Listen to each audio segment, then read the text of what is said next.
Next लिखो बेटा, इसमें एक दो नोट्स लिखना प्लीज, इंपॉर्टेंट है।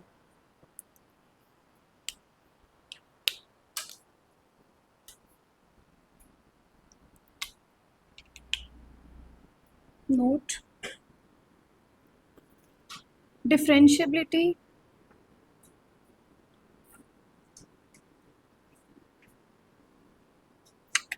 एक मिनट बेटा, डिफरेंशिएबिलिटी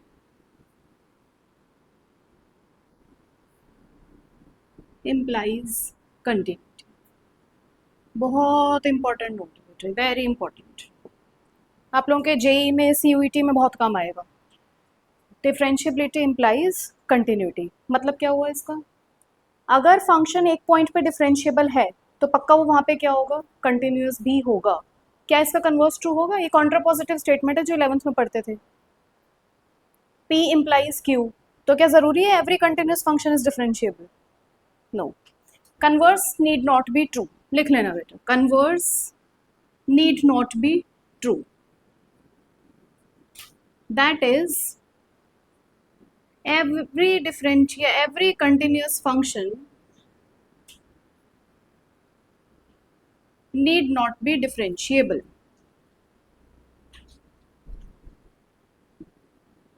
पर एक चीज ट्रू होती थी, अगर आप लोगों को याद हो, मैंने कॉन्ट्रापोजिटिव 11th में आपको बहुत बार सिखाया था कि जरूरी है बेटा, कॉन्ट्रापोजिटिव में हम लोग क्या कंक्लूड कर सकते हैं? अगर P इम्प्लाइज Q होता है तो क्या जरूरी है Q इम्प्लाइज P होगा? नहीं। पर क्या जरूरी है? नेगेशन Q हमेशा किसको इम्प्लाई करेगा? नेगेशन P को। नेगेशन का मतलब, इधर आ जाओ निष्ठा, आगे आ जाओ। नेगेशन का मतलब, ठीक है वहीं बैठ जाओ बेटा, दिखेगा नहीं आपको शायद क्योंकि आगे दोनों लंबे बैठे हैं। बताओ नेगेशन का मतलब क्या होता है?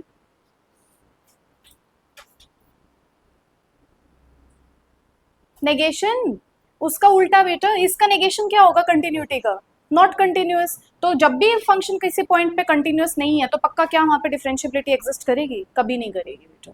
तो यहां से इसका कॉन्ट्रापोजिटिव स्टेटमेंट क्या होता है? But every discontinuous function at any point A in the domain is also not differentiable at A। Not differentiable at A, इसको कहते हैं कॉन्ट्रापोजिटिव स्टेटमेंट। लिख लेना बेटा, कॉन्ट्रापोजिटिव स्टेटमेंट लिखवा देती हूँ। If P implies Q, this then negation Q always implies negation P। Symbol का मतलब होता है नेगेशन, नेगेशन मतलब उल्टा, तो negation Q always implies negation P। इसको बोलते हैं कॉन्ट्रापोजिटिव स्टेटमेंट, कॉन्ट्रापोजिटिव स्टेटमेंट। ठीक है, बहुत इंपॉर्टेंट है बेटा ये। तो हमने यहाँ से 3 चीजें कंक्लूड की, आप इसको लिखो। बहुत, अब मैं आपको बता रही हूँ, आप अपने बेसिक्स क्लियर कर लो बेटा। बेसिक्स क्लियर करने के बाद आप कोई भी क्वेश्चन अटेम्प्ट कर सकते हो।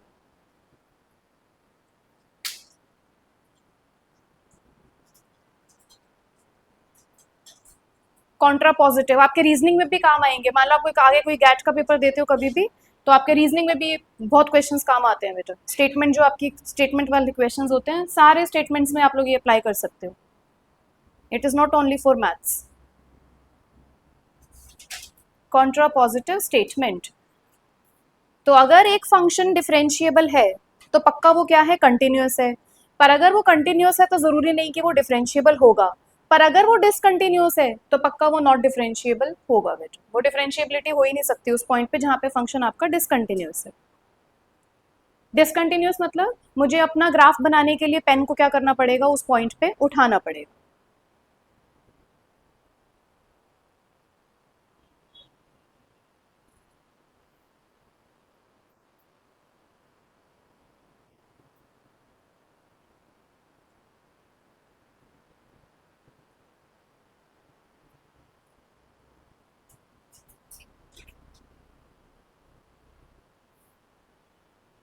इसमें लिखना बेटा एक एग्जाम्पल। फॉर एग्जाम्पल, इसका एग्जाम्पल दे रहे हैं, किसका? इसके कन्वर्स का, converse need not be true, इसका एग्जाम्पल है बेटा. For example mod x is continuous at x is equal to 0 but it is not differentiable at x is equal to 0. आपके सिलेबस का क्वेश्चन है, mod x कंटिन्यूस तो है 0 पे पर वो डिफरेंशिएबल नहीं है, तो जरूरी नहीं है कि हर कंटिन्यूस फंक्शन डिफरेंशिएबल होगा ही होगा. ठीक है, प्रूव करना है बेटा, इसको इंपॉर्टेंट है, दोनों प्रूव करेंगे. LHL RHL से कंटिन्यूटी भी प्रूव करेंगे ताकि एक बार डेफिनेशन भी सीख लेते हैं, साथ में डिफरेंशिएबिलिटी भी प्रूव करेंगे that the function is not differentiable. पहले कंटिन्यूटी चेक करते हैं. टू चेक कंटिन्यूटी इसका कंटिन्यूस चेक करना है at x is equal to 0. At x is equal to 0 LHL बताओ कैसे निकालते थे. देखो लिखने का एक पैटर्न है, जो जो भूल चुके हैं एक बार ध्यान से देख लो. Limit x approaching to 0 minus f of x which is equal to limit, अभी x किस में चेंज हो जाता था, h में, तो यहाँ पे आएगा h अप्रोचिंग टू 0 और x किस से रिप्लेस हो जाता था, 0 माइनस h, यानी कि हम 0 के नेबरहुड में मूव कर रहे हैं. अगर हम लेफ्ट हैंड साइड मूव करेंगे तो 0 का नेबरहुड क्या बनेगा, 0 माइनस h, और h कहाँ अप्रोच कर जाएगा, 0 पे, which is equal to limit h approaching to 0, हमारा फंक्शन क्या है, mod x, तो ये क्या हो जाएगा, mod of 0 minus h. What is mod of 0 minus h, limit h approaching to 0 mod of minus h. mod of minus h क्या बनेगा, h ही बनेगा. ये क्या आया, limit h approaching to 0 h which is equal to 0. Answer क्या आया, 0 आया. चलो नेक्स्ट चेक करते हैं. व्हाट अबाउट RHL, लिमिट यहाँ पे आता है x अप्रोचिंग टू, ऊपर आएगा 0 plus f of x which is equal to limit, अभी x किस में चेंज हो जाएगा, h approaching to 0, f of x किस में चेंज हो जाएगा, 0 प्लस h, क्योंकि अब राइट हैंड साइड डील कर रहे हैं, तो ये क्या बना, limit h approaching to 0 mod of 0 plus h. Mod of 0 plus h क्या रहेगा बेटा, h ही रहेगा. कितनी आ गई लिमिट, फिर से 0. अच्छा LHL RHL के तो सेम आ गया. व्हाट अबाउट f ऑफ 0, वो भी तो निकालना है. Value of the function at 0, function क्या था, mod x, तो mod 0 हमेशा कितना होता है, 0. Since LHL is equal to RHL is equal to f of 0, therefore f is continuous at x is equal to 0. Continuity हो गई प्रूफ कि फंक्शन क्या है, कंटिन्यूअस है. याद आ गया अभी कैसे किए थे क्वेश्चंस. LHD RHD बताओ कैसे चेक करोगे कि फंक्शन डिफरेंशिएबल नहीं है, कैसे निकालेंगे LHD एंड RHD, बताओ. हमने 11th में किया था बेटा. Left hand derivative to check differentiability at x is equal to 0. LHD limit h approaching to 0 f of 0 minus h minus f of 0 upon minus h. क्या होता है LHD का वैसे जनरल स्टैंडर्ड फॉर्मूला क्या होता है, limit h approaching to 0 f of a minus h minus f of a upon minus h. यहाँ पे हमें किस पॉइंट के अराउंड निकालना है, 0 के अराउंड, तो 0 के अराउंड a क्या हो जाएगा, 0, तो ये क्या बनेगा, f of 0 minus h minus f of 0 upon minus h. बताना बेटा क्या बनेगा, फंक्शन क्या है अपना, limit h approaching to 0 f of 0 minus h mod of 0 minus h minus f of 0 is 0 upon minus h. बताओ ये क्या बना, what is mod of minus h, limit h approaching to 0 minus 1 आएगा बेटा, 0 minus h फिर से mod minus h upon h minus h. ये बना limit h approaching to 0 mod minus h is h upon minus h. कितना आ गया, minus 1. तो यहाँ से LHD कितना आ रहा है, माइनस 1. RHD बताओ कितना आएगा, same. RHD limit h approaching to 0 f of a plus h minus f of a upon h. First principle method class 11th. Limit h approaching to 0 mod of 0 plus h minus f of 0 upon h. कितना आया, limit h approaching to 0, ये आपका बना mod h upon h. Mod h upon h क्या बना, h upon h, limit h approaching to 0. Answer कितना आया, 1. क्या L H D is equal to R H D है? एक तरफ कहाँ है, इधर -1 है, उधर 1 है, एक तरफ स्लोप नजर आ रहा है -1, एक तरफ स्लोप क्या नजर आ रहा है 1। तो इसका मतलब ये जीरो पे कंटिन्यूअस तो है, ग्राफ भी आप लोगों को पता है, इसका ग्राफ भी बना लीजिएगा। जीरो पे कंटिन्यूअस तो है, पेन नहीं उठाना पड़ा, बट एक शार्प एज आ गया ना, जहां पे भी शार्प एज आ जाता है वहां पे फंक्शन डिफरेंशिएबल नहीं होता। ठीक है, ग्राफ भी साथ में ट्रेस करना बेटा, बिना ग्राफ के कोई वो नहीं है रेलिवेंस।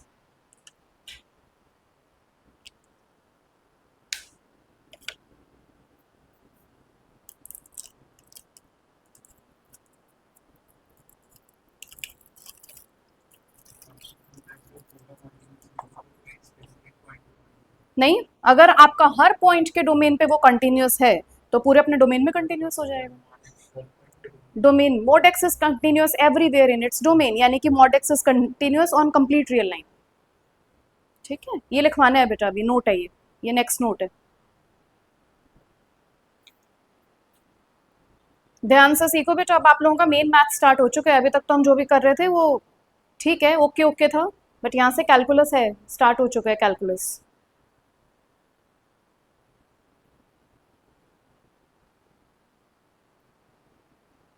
जहां फंक्शन में शार्प एज आ जाए वहां पे फंक्शन डिफरेंशिएबल नहीं होता, बस इसका ध्यान रखना बेटा। और जहां फंक्शन डिसकंटिन्यूअस होता है वहां पे डिफरेंशिएबल नहीं होता।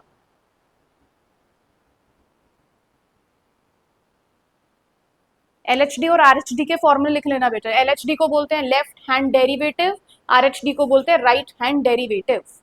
राइट हैंड डेरिवेटिव ही होता था first principle method.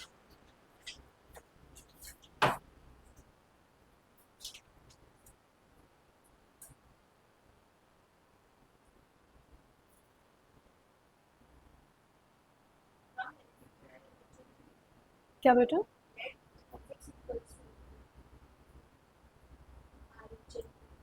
Limit limit बेटा,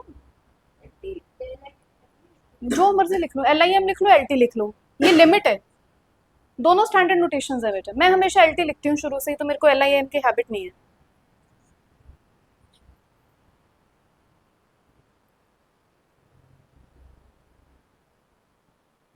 दोनों स्टैंडर्ड नोटेशंस हैं, कुछ भी गलत नहीं है बेटा। एल आई एम लिखना एल आई एम लिख लो, एल टी लिखना एल टी लिख लो।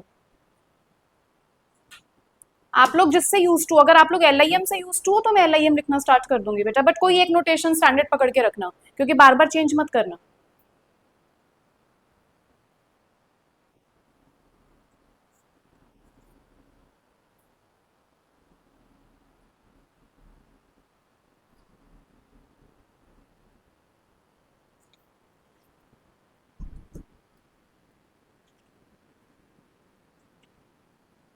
नेक्स्ट लिखना बेटा इसमें। गुड मॉर्निंग बेटा। एक नोट, एक आधा नोट और आ रहा है इसमें, बहुत इंपॉर्टेंट है, लिख लीजिए इसको।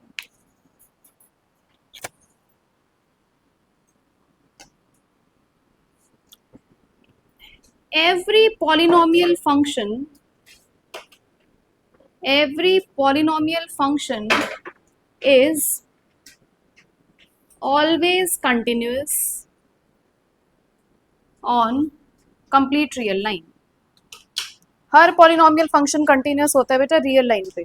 तो हम लॉन्ग टर्म में इसको कभी प्रूव करने नहीं बैठेंगे, बट आपको कहीं भी अगर पॉलिनोमियल फंक्शन दिखाई दे जाए तो हर पॉलिनोमियल फंक्शन कंटिन्यूस होता है, उसका स्मूथ ग्राफ बनता है, आपको कभी पेन नहीं उठाना पड़ेगा।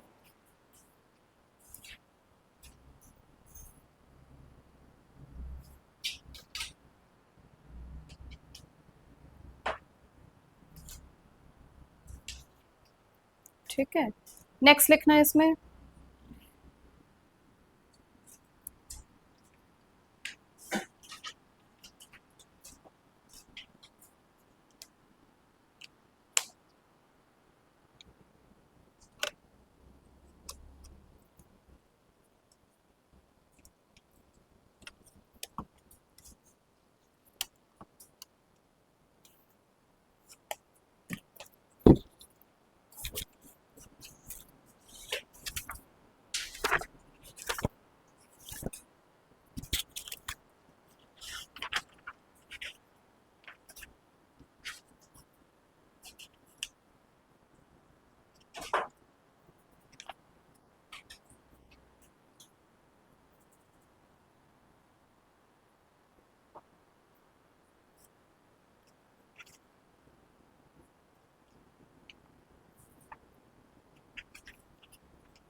हाँ इसी के बाद है बेटा, बट इससे पहले मैंने काफी करवाया था, मैंने रिकॉर्डिंग कर ली है बेटा, इसलिए आप उसको देख सकते हो बाद में। इसको तो नेक्स्ट लिखो बेटा इसमें, यहाँ से स्टार्ट कर लेते हैं।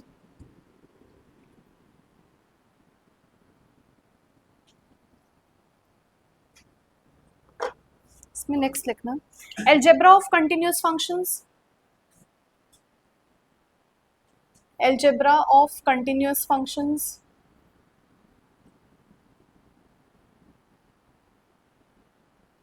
Algebra of continuous functions.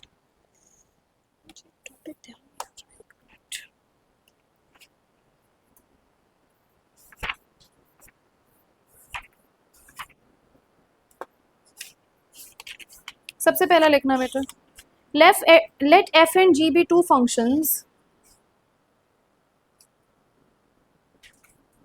let f and g be two functions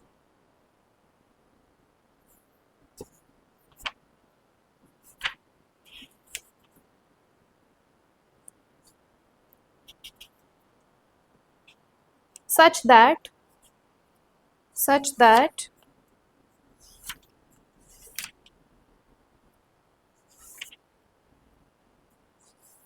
such that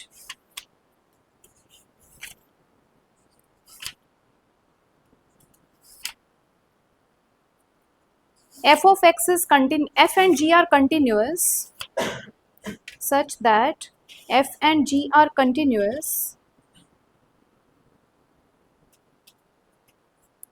such that f and g are continuous,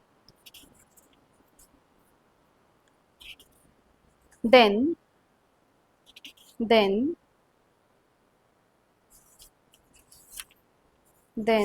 इसमें लिख लेना बेटा, then सबसे पहला f plus g on x will be continuous,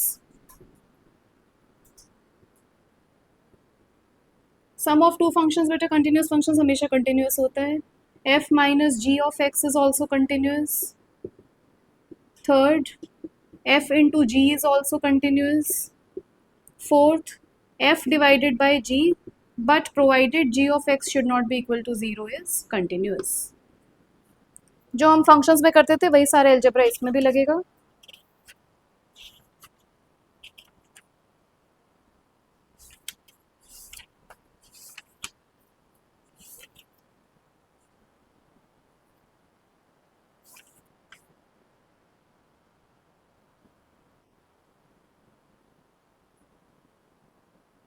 ठीक है, नेक्स्ट लिखना बेटा इसमें,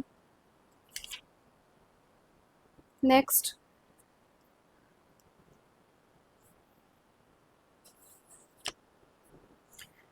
इसमें एक नोट बना लेना बेटा, continuity of two composite functions, ये ऐसे कर लो ना, कंटिन्यूटी ऑफ द कॉम्पोजिट, नहीं ऐसे ऐसे लिखो आप, continuity of the composite of to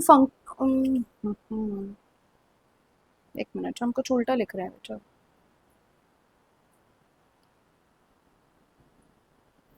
the composition of two continuous functions, sorry इसको रीस्टेट कर लेना बेटा, the composition of the two continuous functions, the composition of two continuous functions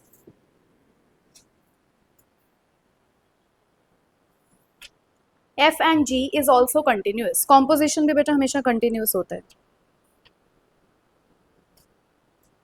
the composition of two continuous functions f and g is also continuous। बस provided यही होना चाहिए कि वो डिफाइंड होने चाहिए, इतना हमें लिखने की जरूरत नहीं है। नेक्स्ट लिखना बेटा एक बार,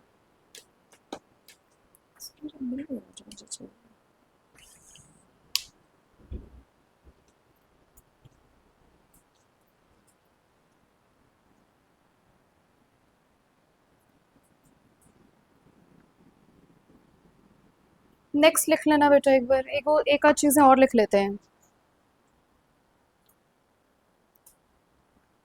all the trigonometric functions, आप बताओ सारे ट्रिग्नोमेट्रिक फंक्शंस अपने रिस्पेक्टिव डोमेन में कंटिन्यूस हैं या नहीं है? ऑल द ट्रिग्नोमेट्रिक फंक्शंस, बताओ सोच के बताओ, अपने रिस्पेक्टिव डोमेन में क्या सारे ट्रिग्नोमेट्रिक फंक्शंस कंटिन्यूस हैं, या कौन सा ऐसा ट्रिग्नोमेट्रिक फंक्शन है जो कंटिन्यूस नहीं है?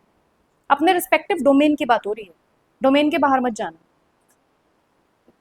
सारे ही कंटिन्यूस हैं बेटा। अगर आप tan की बात करो, जैसे tan का ग्राफ कैसे बनता था, tan जीरो क्या हो गया, जीरो, ये इसके क्या बनते थे, एसिम्पटोट्स, यहाँ पे तो ग्राफ डिफाइंड ही नहीं है ना, tan जीरो जीरो, ये ग्राफ इसका ऐसे आता था, ठीक है। पर क्या अगर ये आप इस और इस पॉइंट की बात करो कि मैम हमें यहाँ से ना पेन उठाना पड़ा, बट ये तो पॉइंट उसके डोमेन में ही नहीं है ना, तो डोमेन की वजह से ये वाला पॉइंट क्या हुआ, हट गया बेटा। तो बट अगर उसके रिस्पेक्टिव डोमेन की बात करो तो हर जगह tan का ग्राफ क्या है, कंटिन्यूस बेटा। तो ये लिख लेना, all the trigonometric functions are continuous in their respective domains, in their respective domains.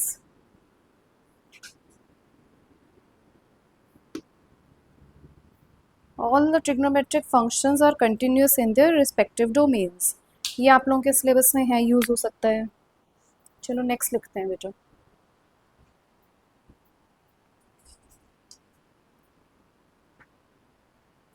ये डोमेन लिखना बहुत जरूरी है बेटा, अपने अपने डोमेन में हर ट्रिग्नोमेट्रिक फंक्शन कंटिन्यूस होता है। नेक्स्ट क्वेश्चन लिखना एक बार। एक क्वेश्चन आ रहा है बेटा, find the point, find the, नहीं ऐसा नहीं, पहले check whether the following functions कर लेते हैं, are continuous or not at the respective points.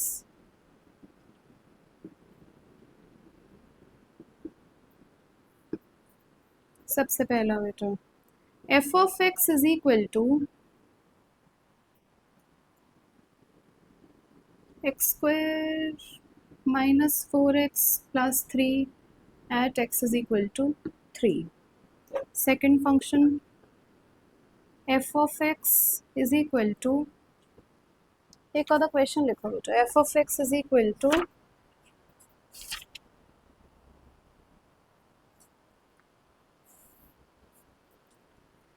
1 plus 3x to the power of 1 by x, then x is not equal to 0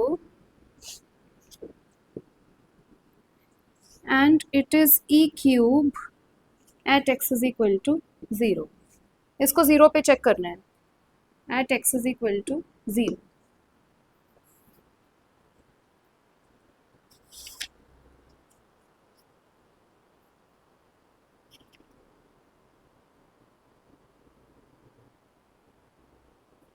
ठीक है, आप लोग स्टार्ट कर दो बेटा, by the time I will write down the questions.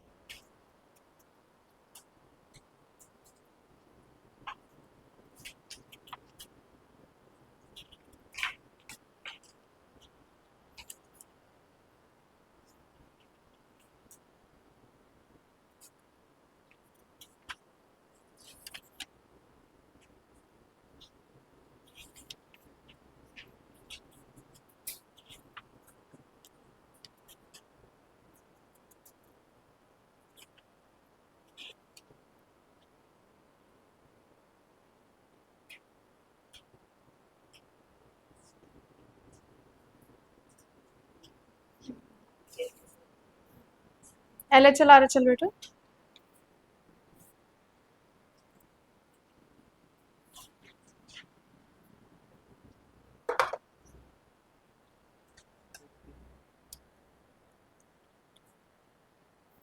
Third इसमें बनेगा f of x is equal to x square minus 9 upon x minus 3 when x is not equal to 3 and 6 when x is equal to 3.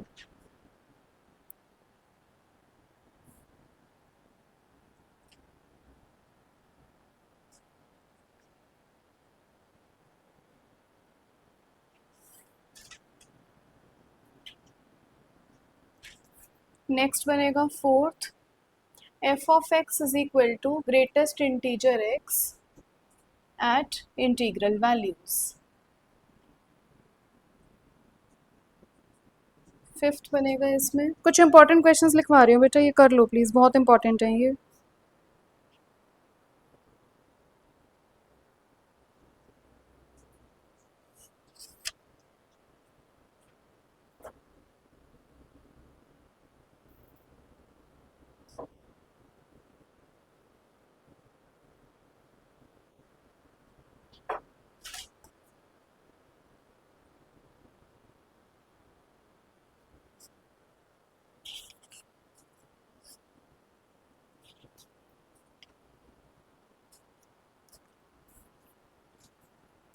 F of x is equal to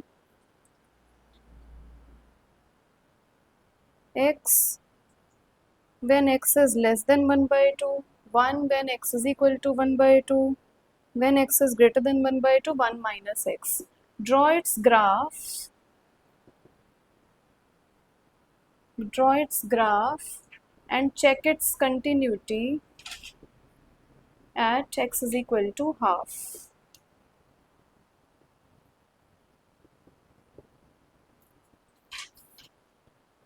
Okay.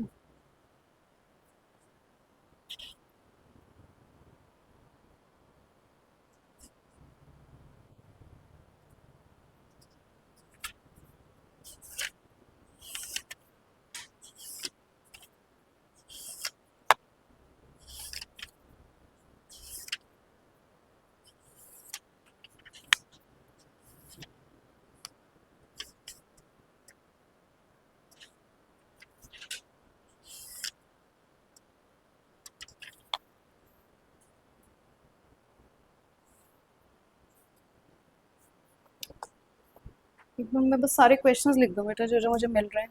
ये NCERT के questions नहीं है बेटा, इसलिए please इनको note down कर लीजिएगा। हाँ मैं अभी, अच्छा मैं पहला कर, सॉरी मैंने इरेज कर दिया, मैं करवा देती हूँ। बताओ पहला क्वेश्चन क्या है।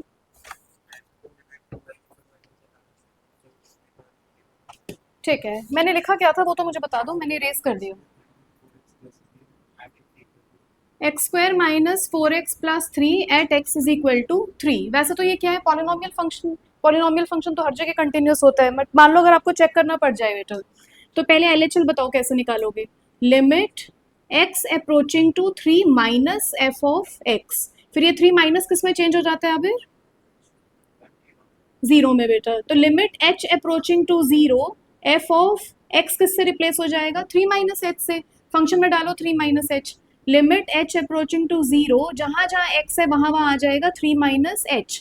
तो 4 into 3 minus H plus 3। H को जरा 0 डालना बेटा, क्योंकि इंडिटरमिनेट फॉर्म तो बन नहीं रही, डाल सकते हैं। कितना बना, 3 square minus 12 plus 3। 3 square is 9 minus 12 plus 3। Answer कितना आ रहा है, 0।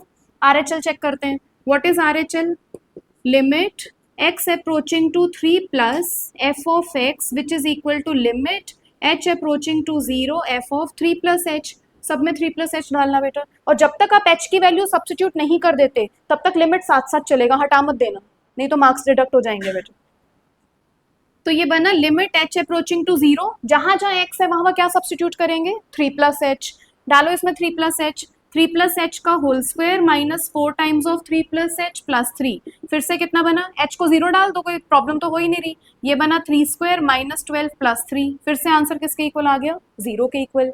एफ ऑफ 0 बताओ कितना आ रहा है, यहाँ भी 0, यहाँ भी 0, यहाँ पे कितना आ जाएगा, एक मिनट कुछ गड़बड़ किया मैंने, सॉरी एफ ऑफ 0 नहीं ना, एफ ऑफ 3। एफ ऑफ 3 कितना बनेगा, एफ ऑफ 3 बनेगा 3 स्क्वायर माइनस 4 इंटू 3 प्लस 3। कितना बना, 9 माइनस 12 प्लस 3। आंसर फिर से कितना आ रहा है, 0। Since LHL is equal to RHL is equal to f of 3, therefore function is continuous at x is equal to 3। ठीक है, लिखने का रिप्रेजेंटेशन बेटा प्लीज इसका ध्यान रखिएगा। सीबीएसई के लिए भी तैयारी कर रहे हैं हम, अपने एंट्रेंसेस के लिए भी तैयारी कर रहे हैं। एच नेबरहुड में होता ही है, जब भी हम लिमिट निकालते हैं, लिमिट हमने 11th में सीखा था, जब भी एक्स जाता है 3 माइनस में, तो 3 माइनस में हमेशा किस में कन्वर्ट हो जाता है, 3 माइनस एच में। और एच कहाँ अप्रोच करेगा, 0 को। एच एक बहुत छोटा नंबर होता है जो 0 का अप्रोच करता है, पॉजिटिव नंबर होता है।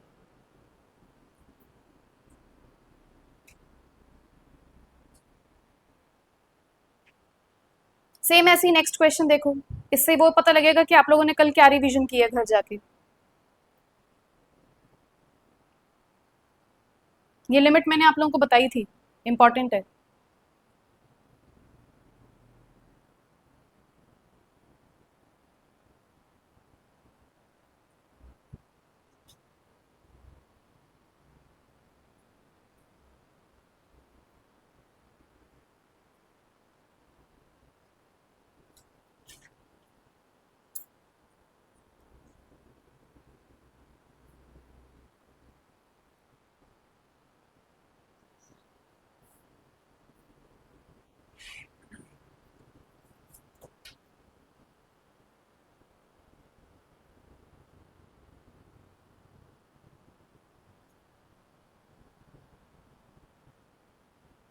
ऊपर 3+ और 3- बेटा लगाना भूलना नहीं, क्योंकि ये स्टैंडर्ड नोटेशंस हैं, इनमें गड़बड़ मत कर दीजिएगा।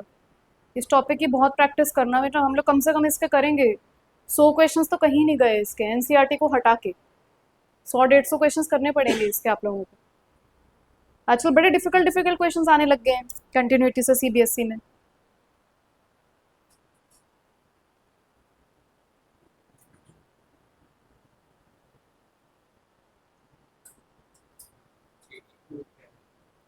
एक्सपोनेंशियल का क्यूब बेटा, E cube.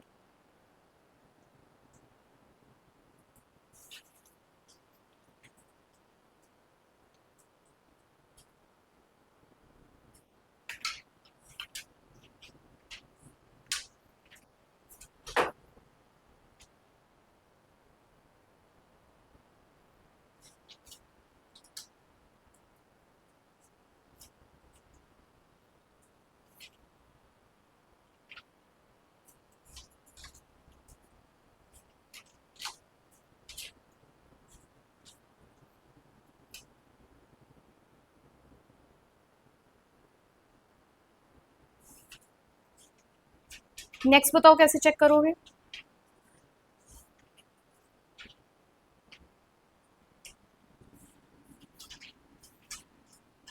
Eight x is equal to 0 check करना है बेटा, फिर से निकालना जरा एलएचएल। एलएचएल लिमिट,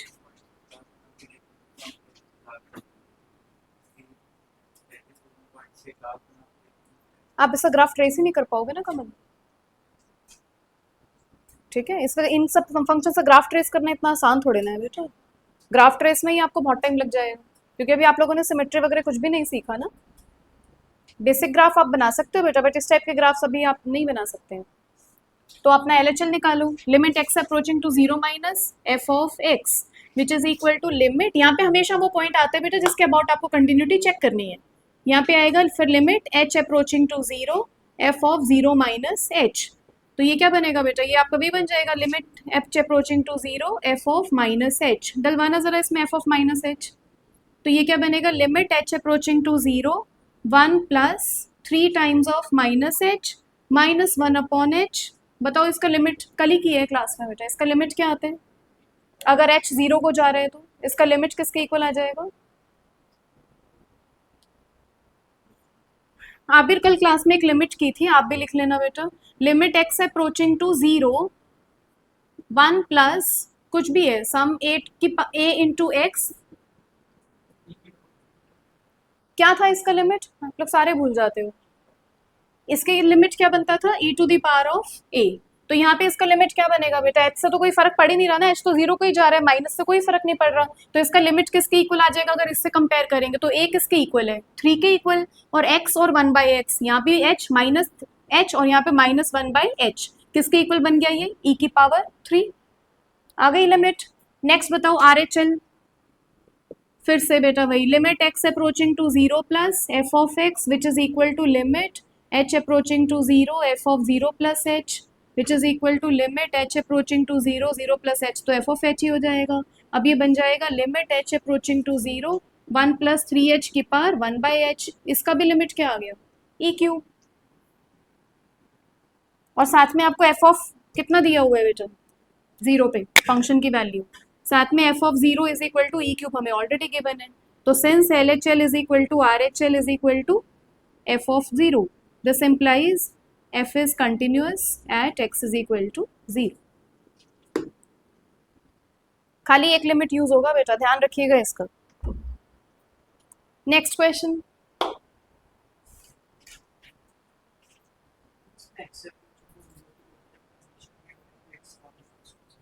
कहाँ पे बेटा?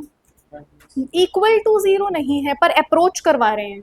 अगर मान लो मैंने x को इक्वल टू जीरो डाला बेटा, तो ये लिमिट तो फिर डिफाइंड ही नहीं है ना। तभी तो अप्रोच करवाते हैं, जहाँ पे फंक्शन मुझे पता ही नहीं ना कैसा बिहेव कर सकता है। ठीक है, जहाँ पे पता ही नहीं बेटा फंक्शन कैसा बिहेव कर सकता है, वहीं पर तो लिमिट निकालने का फायदा है। जैसे मैं इसकी बहुत लिमिट निकालोगे जब आप थोड़े बड़े हो गए, अगर मैथ्स लेते हो बेटा, limit x approaching to zero या इन्फिनिटी कर लो या जीरो कर लो, 1/n। पता ही है ना बेटा कि n तो जीरो जा ही नहीं सकता, अगर जीरो जाएगा तो वो नॉट डिफाइंड हो जाएगा। तो हम जहां भी हम फंक्शन का पैटर्न वहीं पे ही चेक करने में इंटरेस्टेड होते हैं जहां पे हमें पता है कि वो कुछ एब्सर्ड बिहेव कर रहा है। ठीक है, जीरो पे बेटा हम इसको डिफाइन कर ही नहीं सकते थे, इसलिए हमने इसकी क्या वैल्यू दी, ई क्यूब। तो ये सेल्फ डिफाइंड होता है कि हम अगर x is equal to zero तो ये हमने सेल्फ फंक्शन डिफाइन किया है। बहुत सारी चीजें मैं आप लोगों को सिखा दूंगी धीरे धीरे। रिमूवेबल डिसकंटिन्यूटी कहते हैं इसको। मान लो अगर मैंने यहाँ पे ई क्यूब ना देके खाली ई दे दिया होता तो फिर ये फंक्शन डिसकंटिन्यूस हो जाता। तो ये ऐसे डिसकंटिन्यूटी होती है जिसको मैं रिमूव कर सकती हूँ self by defining it as e cube. ठीक है, हमारी 4-5 टाइप की डिसकंटिन्यूटीज होती हैं, उसमें से एक ये है। अब सेम यही चीज है यहाँ पे देखो, अगर x नॉट इक्वल टू 3 है, आप 3 तो कभी डिफाइन कर ही नहीं सकते ना, 3 इसके डोमेन में तो नहीं आ रहा, बट मैंने डोमेन के अंदर इसको डिफाइन कर दिया कि x इज इक्वल टू 3 पे फंक्शन वैल्यू क्या ले रहे हैं, 6। ठीक है, अगर मान लो हाँ ठीक है, निकल जाओ बेटा। अगर मान लो मैं ये हटा देती, अब बताओ कि x इज इक्वल टू 3 पे फंक्शन कंटिन्यूस है। दोनों चीजें पता होनी चाहिए बेटा, कुछ भी आ सकता है एग्जाम में।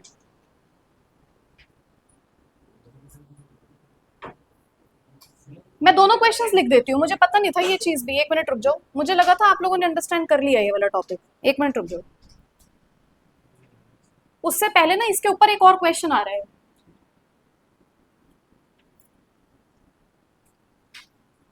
एक सेकंड करके स्टार, फिर से एक सेकंड क्वेश्चन ही है।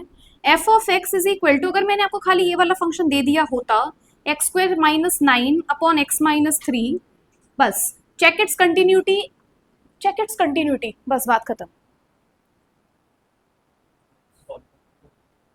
ये पॉलिनोमियल है, ये रैशनल है।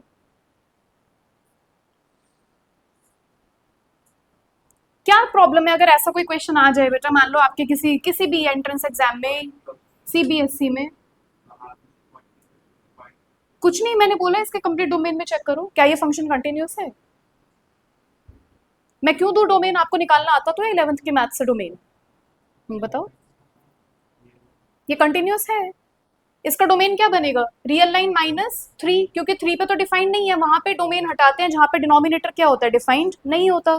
3 पे डिफाइंड नहीं हो रहा था, R-3 क्या बना है इसका, डोमेन। अब अगर हर डोमेन पे अगर 3 में डाल ही नहीं सकते तो बाकी जगह तो कंटिन्यूस है ही बेटा। ठीक है, अब वो मेरा मर्जी थी ना, मैंने x इज इक्वल टू 3 पे भी इसकी वैल्यू डिफाइन कर दी 6। तो अब मैं आपसे at x is equal to 3 की बात कर रही हूँ।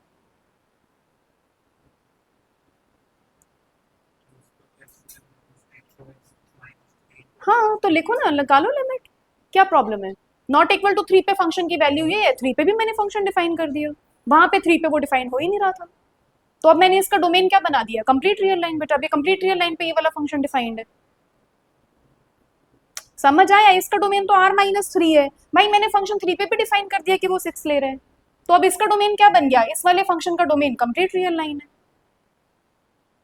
क्योंकि मैंने 3 पे भी फंक्शन डिफाइन कर दिया, बाकी सब जगह तो ये डिफाइंड है ही। तो अब तो हर जगह डिफाइंड है ना पूरी रियल लाइन पे, तो इसका डोमेन क्या बन गया, पूरी रियल लाइन। तो ये सेल्फ डिफाइंड फंक्शंस होते हैं बेटा, आप इनको करना सीख लो, इंपॉर्टेंट है ये सब चीजें, कहाँ डोमेन क्या है, कहाँ रेंज क्या है, कब फंक्शन कंटिन्यूस है। आप इसको लिखोगे, this function is F is continuous everywhere in its domain. ये वाला फंक्शन हर जगह कंटिन्यूस है बेटा अपने डोमेन में, इसको हम लोग चेक कर लेंगे।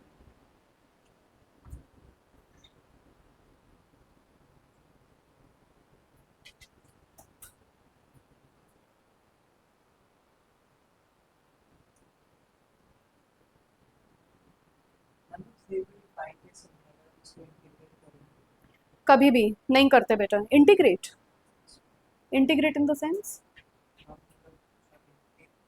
नहीं लगाते। अच्छा एक बात बताओ, आप लोगों ने 11th में ये कंसेप्ट पढ़ा था, बहुत ध्यान से सोचना बेटा। अगर मान लो मैंने आपको कुछ ऐसा दिया, x minus two upon x plus two into x minus two f of x which is equal to this, इसका डोमेन क्या आएगा? चलो मैंने तो बना बनाया दे दिया, तो इसका डोमेन कैसे निकालोगे? या चलो और छोड़ो, एक और चीज देती हूँ। मैंने यहाँ पे लिखा x प्लस टू और मैंने डिनोमिनेटर में लिखा x माइनस टू, चलो आप बताओ क्यों? पर आप तो इसको कैंसिल आउट कर सकते हो। कभी भी बेटा आप कैंसिल आउट तो बाद में करते हो।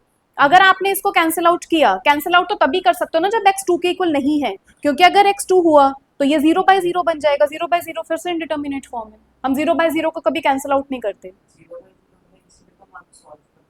किस में? पर मैं लिमिट की बात नहीं कर रही बेटा, अभी मैं तो खाली डोमेन की बात कर रही हूँ। हाँ, रेंज निकालने के लिए हम कैंसिल आउट कर सकते हैं, क्योंकि हम डोमेन से x इज इक्वल टू 2 को हटा चुके हैं। ठीक है,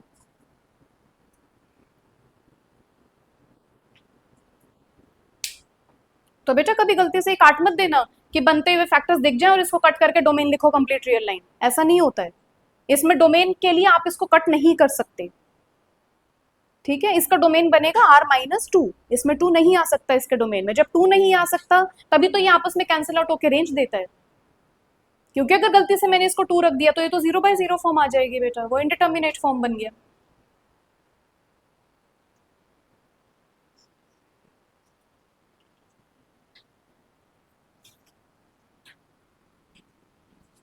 चलो बताओ, ये वाला फंक्शन तो आपके सिलेबस का है बेटा, सारे फंक्शंस आपके सिलेबस के हैं, बताओ।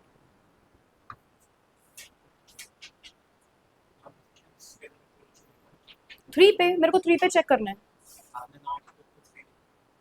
तो जाएगा तो थ्री की तरफ ना, थ्री की तरफ जा रहा है। नॉट इक्वल टू थ्री है, थ्री पुट नहीं कर सकते, बट थ्री की तरफ जा रहा है बेटा।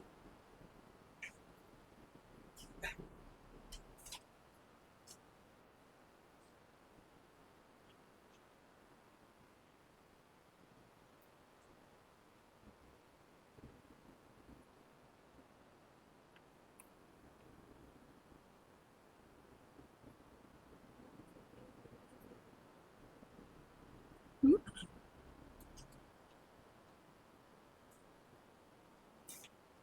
हम्म,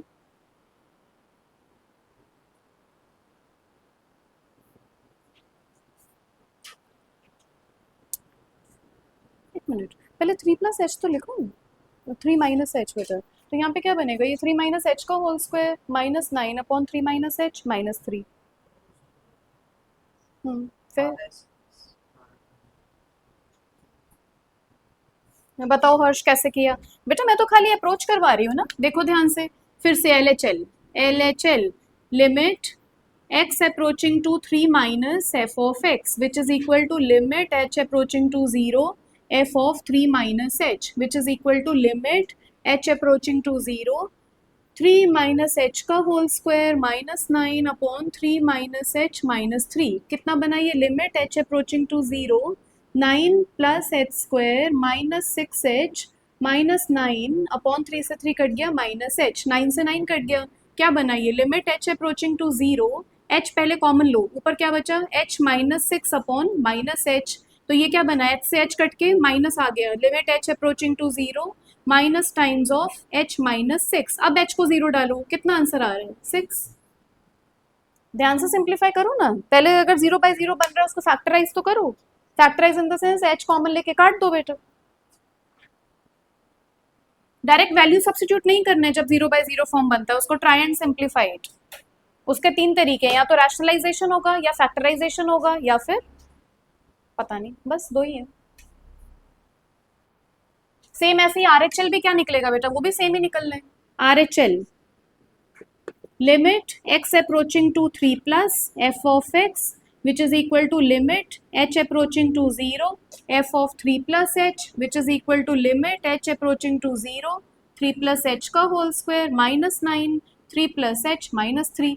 फिर से 3 से 3 कट गया, कितना आया? Limit h approaching to 0 9 plus H square plus six H minus nine upon h।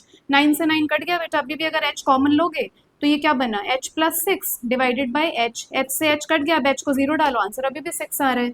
साथ में आपको एफ ऑफ 3 भी 6 के इक्वल गिवन है, तीनों सेम है बेटा, कंटिन्यूअस है। तो इसका मतलब ये तो हर जगह कंटिन्यूअस है, बाकी जगह ये वैसे ही कंटिन्यूअस था बेटा, खाली 3 पे चेक करना था क्योंकि 3 पे ब्रेक हो रहा था। तो फंक्शन इज कंटिन्यूअस एवरीवेयर। आप इसका आंसर लिख सकते हो therefore F is continuous everywhere in its domain, और इसका पूरा डोमेन क्या है, आर। तो पूरा लिख सकते हो, function is continuous everywhere in complete real line.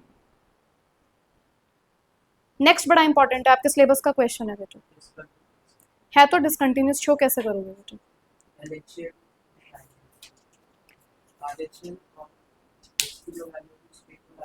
हाँ करेक्ट। तो क्या लेट किया किसी भी इंटीग्रल वैल्यू को, कैसे? एग्जाम्पल लेके किया? अच्छा करो बेटा, ये बड़ा इंपॉर्टेंट क्वेश्चन है, बहुत इंपॉर्टेंट है बेटा। ऐसे बहुत सारे क्वेश्चंस बनते हैं, अभी करेंगे इनको एक एक करके। F of x is equal to greatest integer x, ना एग्जाम्पल नहीं लेना बेटा इसमें, कोई भी स्टैंडर्ड इंटीजर ले लो सी, ठीक है? अगर एग्जाम्पल लेके करोगे फिर मार्क्स कटेंगे बेटा, फिर वो कहेंगे हर इंटीजर पे नहीं दिखाया।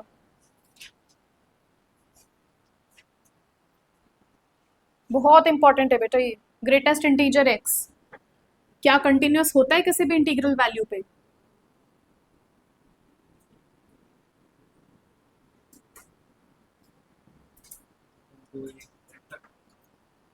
ले लो। हाँ मैं करवा देती हूँ बेटा फोर्थ क्वेश्चन, क्योंकि इंपॉर्टेंट है, आपकी बुक का पार्ट है बेटा, तो ऐसा मत सोचना कि मैंने इस बुक से दिया तो आपकी एनसीईआरटी का पार्ट है, वो बहुत इंपॉर्टेंट क्वेश्चन है। Let c be any integer therefore LHL निकालते हैं, limit x approaching to c minus f of x which is equal to limit h approaching to 0 f of c minus h, limit h approaching to 0 greatest integer c minus h। आप सब सोच के बताओ greatest integer c minus h क्या बनेगा?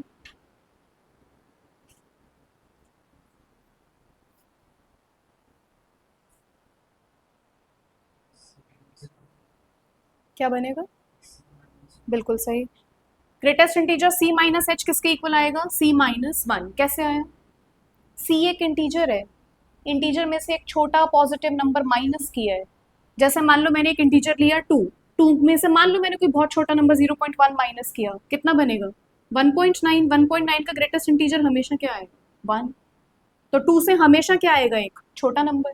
आप negative number लेके देख लो, मान लो आपने -3 लिया इंटीजर, -3 में से आपने फिर से कोई बहुत एक छोटा पॉजिटिव नंबर माइनस किया, कितना बन गया ये? -3.1। -3.1 का ग्रेटेस्ट इंटीजर क्या आएगा? -4। फिर से -3 से एक छोटा नंबर आया। तो चाहे इंटीजर पॉजिटिव हो चाहे नेगेटिव हो, अगर आपने सी में से कोई भी एक छोटा नंबर जो कि पॉजिटिव है उसको माइनस किया, तो वो 3 से तो छोटा ही हो गया ना बेटा, सी से छोटा, और सी से छोटे का ग्रेटेस्ट इंटीजर क्या आता है? c-1।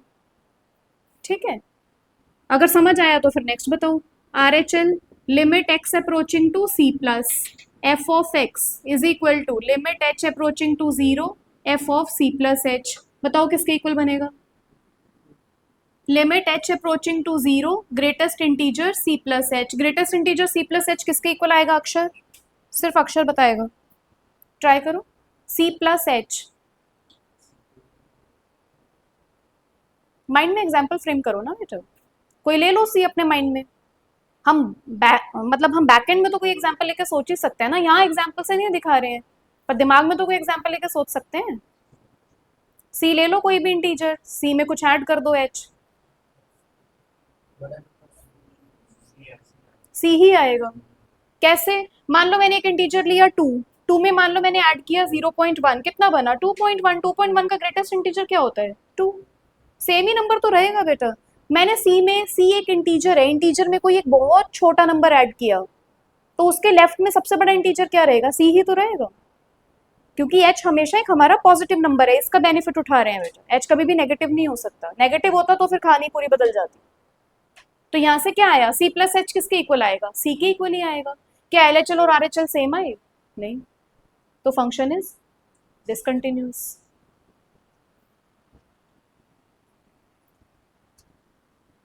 बेटा बहुत ध्यान से, ये सारी चीजें बहुत इंपॉर्टेंट है। एच, और एच हमेशा बहुत छोटा नंबर होता है, तो ऐसा भी नहीं है बेटा 1 को एक्सीड कर जाएगा कि हम C+2 बोले हर्ष उसको। ठीक है, बहुत छोटा नंबर होता है बेटा ये।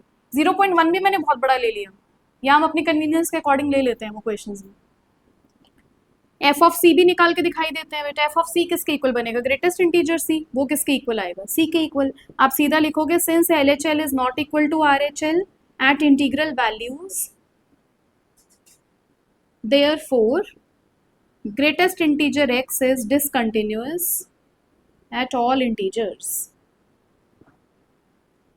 Therefore greatest integer x is not differentiable. बस एक मिनट बेटा, अगर डिसकंटिन्यूस है तो पक्का डिफरेंशियबिलिटी भी एग्जिस्ट नहीं करेगी एट ऑल इंटीजर्स। एमसीक्यू आता है बेटा ग्रेटेस्ट इंटीजर के ऊपर, आपसे पूछेंगे, चार ऑप्शंस दे देंगे, कंटिन्यूस है, डिफरेंशियबल नहीं है, डिफरेंशियबल है, कंटिन्यूस नहीं है। आपको बस हम मार्क करना होगा बेटा। इसके ऊपर बेस्ड एक और क्वेश्चन कराती हूँ, हर साल आ रहा है, पता नहीं एग्जाम में ये। आप कुछ पूछ रहे थे कमल? नहीं, हाँ हाँ, हम तो एच की जीरो डाल रहे हैं ना बेटा, हम तो एच को जीरो के अप्रोच करवा रहे हैं।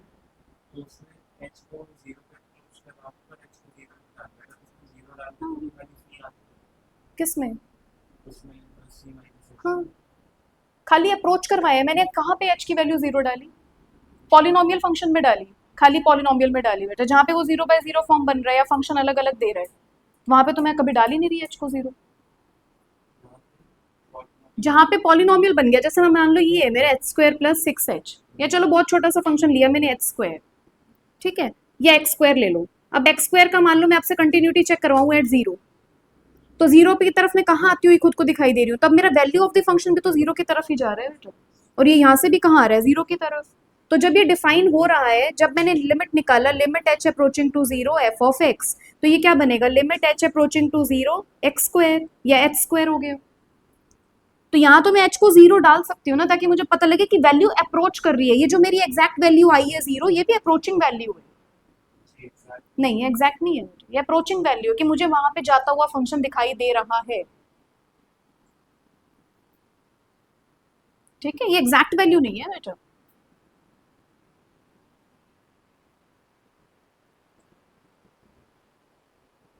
फिर तो तुम इसको भी बोलते 1/∞ को, तो बेटा हमें फिर इक्वल टू जीरो लिखना चाहिए। हम लिख तो देते हैं बट ये एग्जैक्ट नहीं होती, क्योंकि इन्फिनिटी नहीं पहुंच सकते तो जीरो भी नहीं पहुंच सकते। समझने पड़ेंगे बेटा, कैलकुलस के यही सारे कंसेप्ट हैं। थोड़ा इन डेप्थ स्टडी करो इसको, खाली एनसीईआरटी करने से कुछ नहीं होगा।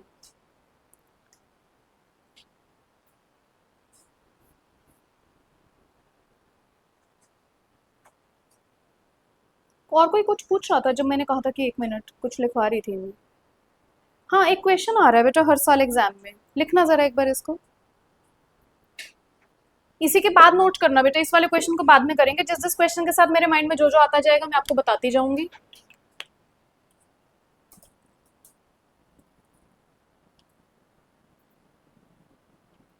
एक क्वेश्चन है, आपस में मत देखिएगा, अपना जो आपके समझ गए उससे आंसर करना। F of x is equal to mod x minus one minus 2x minus 5। पहला option, f is continuous and differentiable at 1,5/2। Second, f is continuous but not differentiable at the same points. Third, f is discontinuous but differentiable at the same points. चौथा option क्या बच गया? f is discontinuous and not differentiable at these points. अपने answers please अपने पास रखिएगा, सोच के answer करना बेटा। एमसीक्यू आता है, हर साल आता है ऐसा, कोई ना कोई घुमा के हमेशा देते हैं। ये इस साल भी आया है। इस साल का क्वेश्चन पेपर अगर ऑनलाइन आ गया है तो मैं आपको दिखाती हूँ।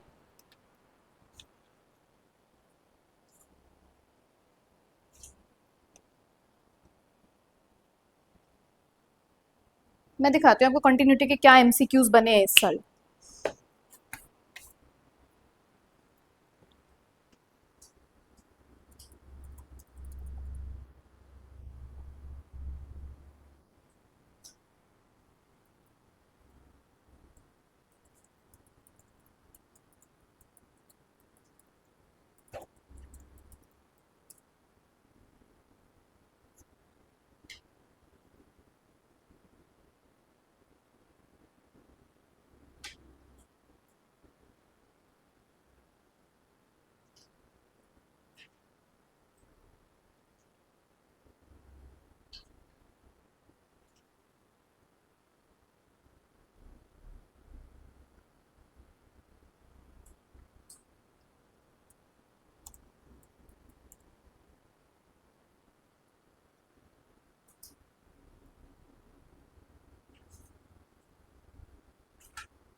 आ गया पेपर बोर्ड का।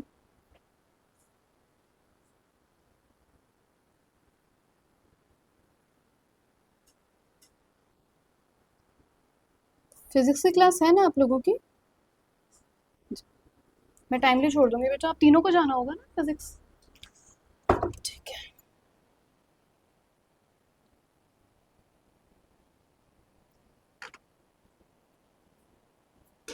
बस एक क्वेश्चन लिखते हैं फिर आगे बढ़ते हैं।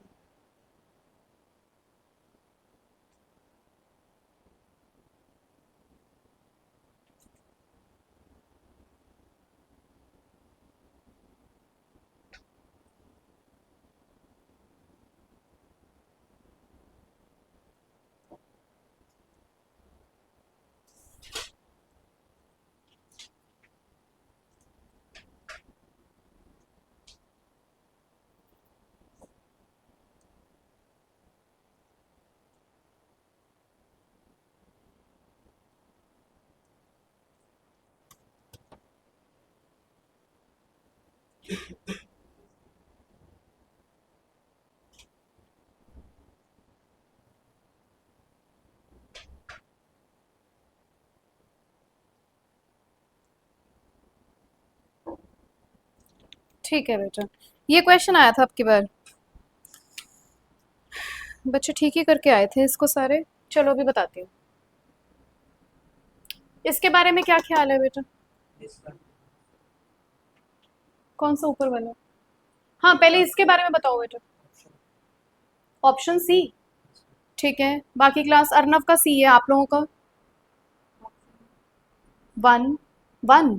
ठीक है, और बाकी क्लास? इसका मतलब किसी ने कुछ सीखा ही नहीं अभी तक, जो हम 2 दिन से पढ़ रहे हैं। देखो आंसर ना करने का मतलब ये नहीं है कि हमने गलत तो नहीं बोला ना, ध्यान से देख लो ना। आप लोगों को इसका ग्राफ बनाना भी आता है, बहुत अच्छे से आता है, रीडिफाइन करके फंक्शन को।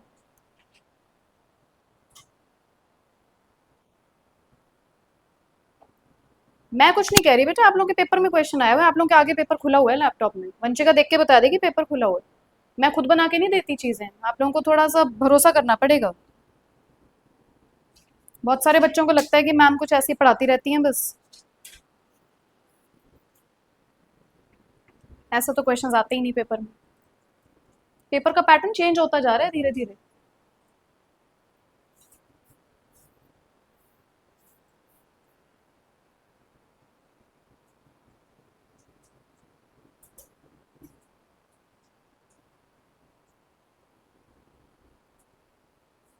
चेंज हुआ आंसर? आपका हुआ? आपका सी है ना, आपका ए है। ठीक है, बाकी क्लास?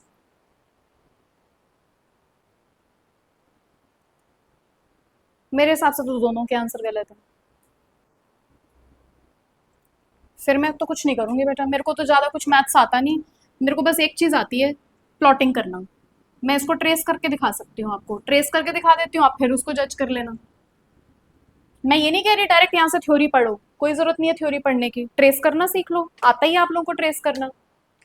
इसके क्रिटिकल पॉइंट्स क्या बनेंगे? वन। इसका क्रिटिकल पॉइंट क्या बनेगा? 5/2। आप लोग की क्लास है, मैं थोड़ा जल्दी करती हूँ फिर। बताना इंटरवल्स क्या बनते थे बेटा, एक 1 बनता था, एक क्या बनता था? 5/2। हम जाएंगे माइनस इन्फिनिटी से 1, 1 पे क्लोज कर लेते हैं, ओपन कर लेते हैं, फिर एक 1 से जाएंगे क्लोज 5/2 पे, यहाँ ओपन कर लेते हैं, एक 5/2 से कहाँ जाएंगे? इन्फिनिटी। इस वाले इंटरवल में बताओ कोई 1 से छोटी वैल्यू लो, ये भी नेगेटिव, ये भी नेगेटिव, तो मॉड हट के क्या लगेगा बाहर? माइनस का sign, -x-1 plus 2x-5, -x+1 plus 2x-5, 2x - x, x-4। 1 से 5/2 में 2 ले लो, या 1 ले लो, 1 भी तो नहीं, 1 से पता नहीं लगेगा, 2 ले लो। 2 लेने में ये पॉजिटिव ये नेगेटिव, तो ये क्या बना? x-1, वो minus minus plus 2x-5, 3x-6, ये ले लो, 6 डाल लो, 6 डालने में ये भी पॉजिटिव ये भी पॉजिटिव, x-1 -2x+5, -x+4। करवा दो एक बार प्लॉट। x-4, x-4 कहाँ प्लॉट होगा? माइनस इन्फिनिटी से खाली 1 तक, हमेशा बाउंड्री पॉइंट डालनी होती है। 1 को डालो, इसमें कितना आ रहा है? -3, तो 1 पे इसकी वैल्यू आ रही है समवेयर -3। 1 से कोई छोटी वैल्यू 0 डाल लो, कितनी वैल्यू आ रही है 0 पे, -4। -4 यहाँ कहीं जाएगा, इसका ग्राफ बना इस तरीके से। चलो नेक्स्ट आ जाओ, 3x - 6, बाउंड्री पॉइंट डालो 1, फिर से कितना बन रहा है, -3। यहीं से स्टार्ट करना है बेटा, ये मेरा पॉइंट है -3, ये मेरा पॉइंट था -4 और ये मेरा पॉइंट था 1। x को डाल लो 2 या बाउंड्री पॉइंट 5/2 डालो, पहले कितना आ रहा है 5/2 डालने में 2.5, 2.5 इंटू 3 कितना होता है, 2.5 को 3 से मल्टीप्लाई करेंगे 7.5, 7.5 - 6, 1.5 आया। तो इसका मतलब 5/2 पे यहाँ पे आया 2, 5/2 यहाँ कहीं आएगा, 5/2 पे कितना आया था मेरा 1.5, इस पे आ रहा है 1.5, 1.5 यहाँ कहीं ले लेते हैं। तो इसमें ये ग्राफ कैसा बना, स्ट्रेट लाइन तो नहीं है बट चलो जो भी बन रहा है, इसमें ये ग्राफ बना ऐसा। फिर नेक्स्ट बताओ 5/2 से इन्फिनिटी, 5/2 डाल के देखो एक बार, 4 - 2.5, फिर से वही आ रहा है, 1.5 से स्टार्ट करना है। और इसमें 6 डाल के देखें तो 4 - 6 इज 2, 6 डाल के देखा तो 6 पे क्या आ रहा है इसका 2। ये ग्राफ ऐसे बन रहा है, ये कहाँ से डिसकंटिन्यूस हो गया, इट इज कंटिन्यूस एवरीवेयर। क्या ये डिफरेंशिएबल है, यहाँ पे शार्प एज बना है बेटा, यहाँ पे भी शार्प एज बनेगा, ये मेरे ग्राफ में नहीं पता लग रहा क्योंकि मैंने रफ हैंड से ट्रेस किया है। एक तरफ फंक्शन ऐसा जाता हुआ दिखाई दे रहा है, एक तरफ फंक्शन ऐसा जाता हुआ दिखाई दे रहा है, इसमें दो शार्प एजेस आते थे, दोनों दोनों क्रिटिकल पॉइंट पे शार्प एजेस आएंगे। तो फंक्शन कंटिन्यूअस है बट डिफरेंशिएबल नहीं है, इसका आंसर आएगा सेकेंड।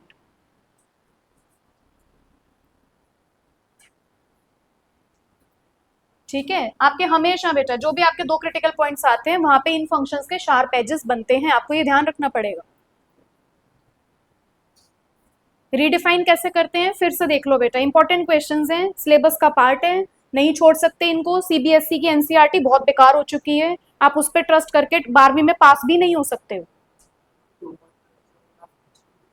कहाँ पे बेटा, 2.5 के बाद मान लो मैंने अगर x को क्या डाला, इस इंटरवल में बात कर रहे हो, इस इंटरवल में अगर इसको मैंने 2.5 डाला तो 2.5 डालने में कितना बन रहा है 1.5, और मान लो अगर मैंने इसको 6 डाला, हाँ नीचे की तरफ जाएगा, -6 आएगा ना। तो ये तो और ज्यादा शार्प एज बन गया बेटा, फिर तो मुझे कुछ और दिखाने की जरूरत ही नहीं है। ठीक है, कैसे करते हैं रीडिफाइन फिर से सीख लो बेटा, इन दोनों के हमेशा क्या निकालते हैं, क्रिटिकल पॉइंट्स। ये अभी फिर आएगा एप्लीकेशन ऑफ डेरिवेटिव्स में, ये फिर आएगा इंटीग्रेशन में, हम बार बार यही चीजें कर रहे होंगे, सेम चीज बार बार पूरी 12th में दोहराते रहते हैं, तो एक ही बार सीख लो, आप लोग के काम आ जाएंगी। इसका क्रिटिकल पॉइंट निकाला, इसका क्रिटिकल पॉइंट निकाला, क्रिटिकल पॉइंट मतलब ये अंदर वाली टर्म कहाँ जीरो हो रही है और ये अंदर वाली टर्म कहाँ जीरो हो रही है। इसका क्रिटिकल पॉइंट क्या आया 1, क्योंकि अगर x को 1 डालेंगे तो ये 0 बनेगा, इसमें x को क्या डालेंगे 5/2 तो ये 0 बनेगा। फिर जो भी क्रिटिकल पॉइंट्स आए उनको असेंडिंग ऑर्डर में नंबर लाइन पे प्लॉट कर लो, फिर वहां से आपके इंटरवल्स ब्रेक हो गए, एक गया -इन्फिनिटी से 1, 1 से 5/2, 5/2 से इन्फिनिटी। आपकी मर्जी, अगर यहाँ पे ओपन रखना है तो यहाँ पे क्लोज कर लो, यहाँ पे ओपन रख के यहाँ पे क्लोज कर लो, एक जगह क्लोज करना पड़ेगा और एक जगह ओपन रखना पड़ेगा क्योंकि हमें पूरा रियल लाइन कवर अप करना है। ठीक है, इस इंटरवल में कोई एक वैल्यू डाल के देख लो, आपको वैल्यू नहीं निकालनी, आपको सिर्फ साइन चेक करना है। मान लो मैंने 0 डाला, 0 में ये क्या बन रहा है 0 - 1 नेगेटिव, तो जब मॉड हटेगा तो बाहर क्या लगाएगा माइनस साइन। फिर इसमें 0 डाला तो ये क्या बन रहा है, ये भी नेगेटिव, तो जब ये दो डंडियां हटेंगी तो बाहर क्या लगेगा माइनस साइन, माइनस माइनस मिलके क्या बन जाएगा प्लस, इसलिए मैंने डायरेक्ट यहाँ क्या लिख दिया प्लस। फिर इसको सॉल्व कर लिया, ग्राफ मिल गया बेटा। फिर 1 से 5/2 में दोनों बाउंड्री पॉइंट्स डाल के चेक करो, सेम ऐसे ही। फिर 5/2 से 5/2 डाल लो और एक उससे बड़ा नंबर डाल लो और इसको ट्रेस कर लो।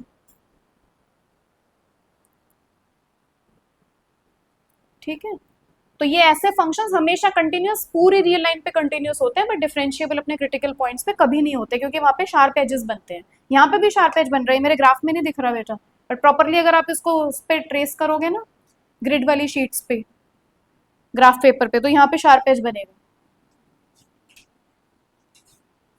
ठीक है, आप लोग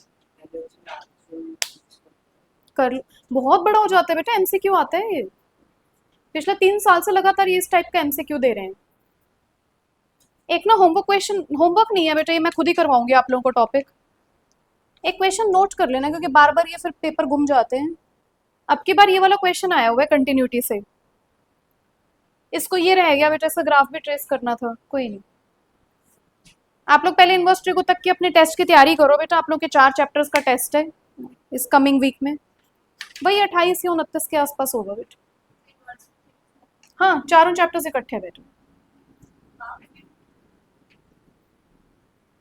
नहीं, ये लो ना, दोबारा बना देती हूँ, ये देखो बना ही हुआ है बेटा, ये ऐसे गया, यहाँ पे भी ना कहीं शार्प एज है, चलो कोई नहीं, अब मेरा तो नहीं बन रहा है, आप लोग इसको एक बार ग्राफ पेपर पे बना के देख लेना, ये ऐसे बना था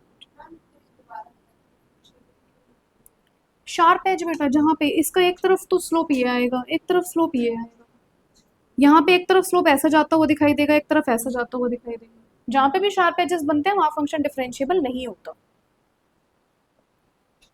एक और क्वेश्चन लिख लो बेटा ताकि फिर अपने को याद रहेगा। क्या चीज? हाँ, पॉलिनोमियल फंक्शंस हर जगह डिफरेंशिएबल, हर जगह कंटिन्यूअस अपने डोमेन में। एक क्वेश्चन आया है इस साल का, PYQ है,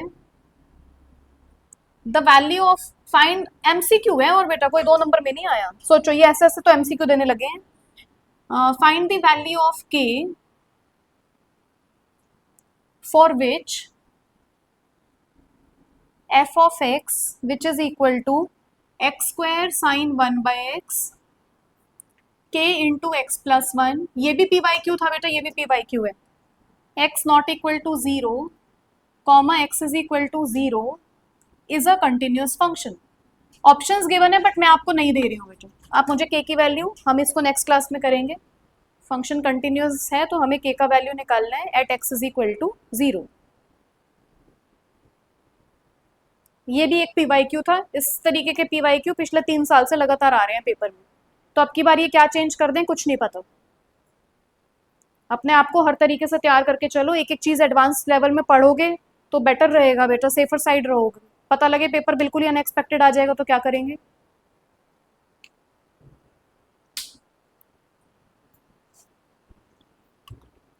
ठीक है, आप लोग निकल जाओ बेटा, फिर कैसे जाओगे, लेट हो जाओगे।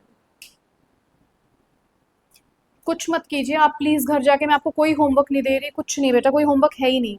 आप लोग अपना बुकलेट, एक बार बुकलेट लाए हो बेटा, बुकलेट के तो मार्क कर लो, उसके क्वेश्चंस तो आगे प्रोसीड करें। पूजा वही CRPF वाली बेटा,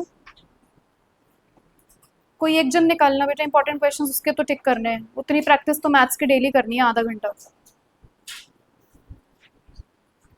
नहीं है, वो लानी है बेटा, वो डेली लानी है, मैंने पता नहीं अपनी कहाँ रख दी है, मिनट, नहीं मेरे पास है बेटा, मिल गई, चलो निकालो।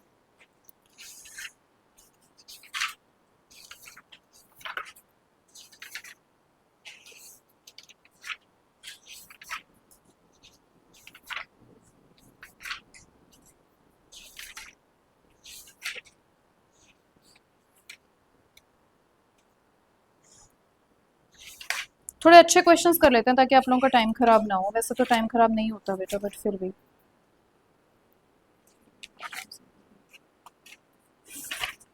एक तो आप इस पे आ जाओ बेटा जरा,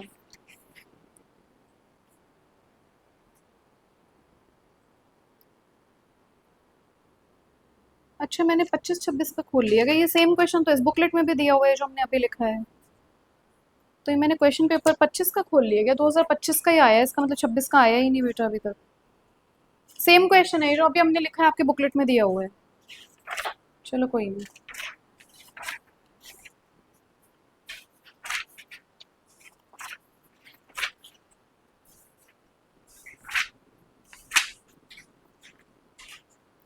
इस पे आ जाना बेटा, page number 92, page number 92, question number 18 and 19, page number 91, question number 17, question number 14, 13, यानी कि 13, 14, 16, 17, 18, 19, ये बेटा मतलब वही आगे पीछे है 91, 92 पे, पेज नंबर 90 पे आ जाओ बेटा, क्वेश्चन नंबर 9, क्वेश्चन नंबर 11,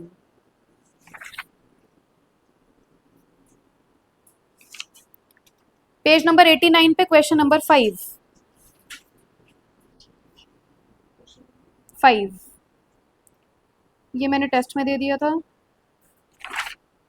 जहां आपके 10 क्वेश्चंस हो जाए मुझे बता दीजिएगा बेटा। पेज नंबर 86 पे क्वेश्चन नंबर 15। हाँ बेटा, page number 80, sorry page number 86 पे बेटा, question number 15।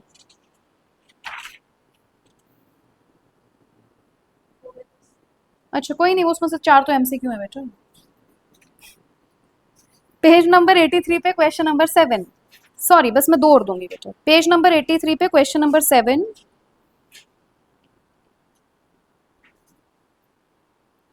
Question number 12, question number 10, बस।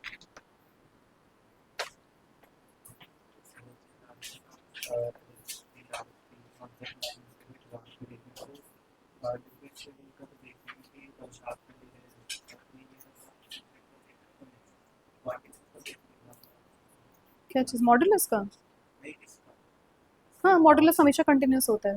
जब मॉड कंटिन्यूस होता है, निकल जाओ बेटा आप लोग जिस जिसका ट्यूशन है कंसेप्चुअल में, निकल जाओ। मॉड तो हमेशा कंटिन्यूस होता है। अब हमने एक बार जब मॉड पढ़ लिया तो मैं पढ़ के आई हूँ ना, एफ माइनस जी क्या होगा, वो भी कंटिन्यूस होगा।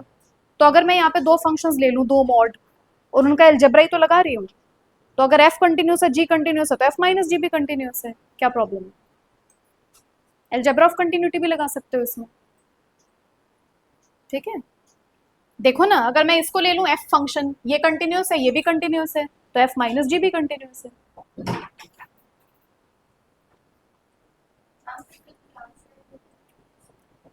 कल टेस्ट है बेटा। नहीं, आज ले ली ना मैंने। नहीं नहीं, अभी तो अब तो मैं खिंचवा दूंगी बेटा, मुझे बस एक बार इंट्रोड्यूस करना था कंटिन्यूटी। कल टेस्ट है। हाँ हाँ बिल्कुल, मैं भी डाल देती हूँ ना ग्रुप पे, 1 मिनट। 6:30 से 8। उससे पहले भी आ सकते हो, कल तो टेस्ट है बेटा। क्योंकि मैं सच बताऊं, ऐसे आगे भगाने का कोई फायदा नहीं है सिलेबस बेटा, जहाँ हमारी पीछे की तैयारी हो नहीं पा रही और हम बस आगे भागे जा रहे हैं। कंटिन्यूटी बड़ा चैप्टर है, टाइम लेगा, डिफरेंशियबिलिटी भी है इसमें, फिर इसकी एप्लीकेशंस आएंगी। मैं कोशिश करूंगी आपकी गर्मी की छुट्टियों से पहले इंटीग्रेशन स्टार्ट करवा दूँ। जुलाई में बेटा इंटीग्रेशन एक बार स्टार्ट हो जाएगा तो हमारा अक्टूबर तक इजीली सिलेबस आराम से निपट जाएगा।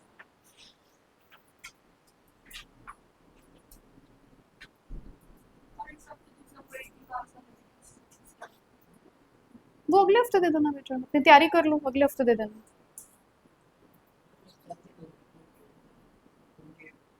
नहीं बेटा, एक बार यूनिवर्सिटी को की तैयारी देखना जरूरी है कि क्या तैयारी चल रही है उसकी। क्योंकि ना जनरली बच्चे यूनिवर्सिटी को छोड़ जाते हैं बेटा, मैं नहीं चाहती कि आप लोग छोड़ के जाओ। वो इसलिए छोड़ जाते हैं कि जी 4-5 नंबर का ही तो आता है, क्यों तैयारी करें, और आइडेंटिटीज याद होती नहीं, इसलिए छोड़ जाते हैं। पर आप लोगों को ये नहीं पता कि इसके एप्लीकेशन हैं, आगे सीयूईटी में आएगा, आगे जेई में आएगा, तो फिर क्यों छोड़ के जा रहे हो? जब पढ़ना ही है तो अभी पढ़ लो बेटा, बाद में फिर वही है, बच्चे क्रैश कोर्स के लिए भागते हैं। 60-60 हज़ार रुपए दे रखे हैं क्रैश कोर्स के, क्या फायदा है? पढ़ा वो सारा यही रहे हैं।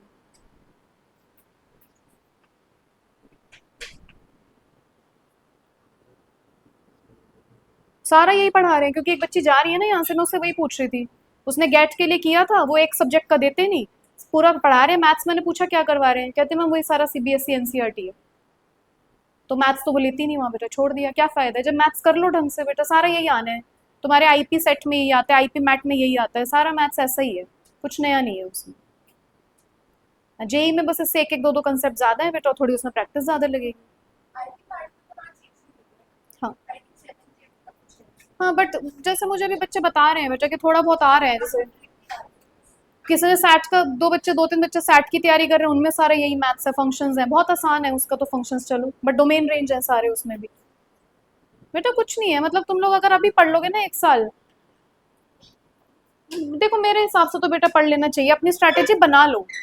तुम्हें थकान होगी, थक जाओगे पूरा 1 साल, तुम्हें लगेगा हम क्या जिंदगी जी रहे हैं, बट जीना यही पड़ेगा। मोबाइल फोन बिल्कुल अपनी जिंदगियों से साइड कर दो।